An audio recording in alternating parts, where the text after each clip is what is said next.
Hoje eu vou mostrar a vocês como vocês desbloquear o seu Farmville 2. Eu mesmo estou definitivamente bloqueado. Eu clico para abrir o jogo, descobrimos que a sua conta da Farmville 2 viola nos termos de serviço, o que resulta em suspensão de 2 dias. Nós trabalhamos para proteger a integridade do jogo. Para todos que gostam da Farmville 2, sua conta será acessível dias. E tem muito assim.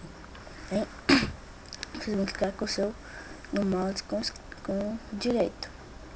Este frame e desbloqueia somente este frame. Clique nele. Tem um código deixando na descrição do vídeo. Vocês copiam ele. E até essa barra aqui, ó.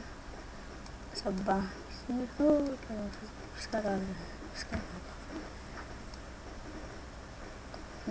Tem essa barra aqui. Até suspende. Até igualzinho. Você coloca. Tudo dá enter. Fica conectando um tempinho. Caso minha internet é lenta.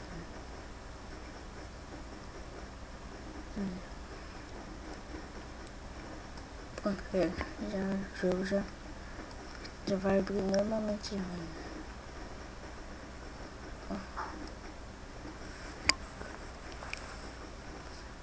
Pronto, o jogo vai abrir normalmente.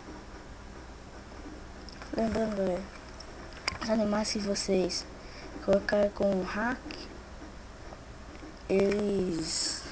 você vai colocar quando você for entrar eles de novo quando você estiver bloqueado, a Zinga vai tirar ele, tá vendo?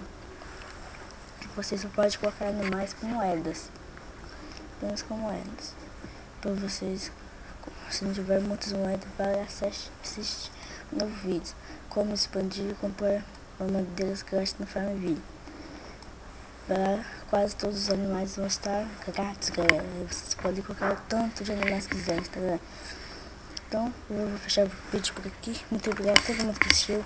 Clica no gostei se você gostou, seu vídeo favorito.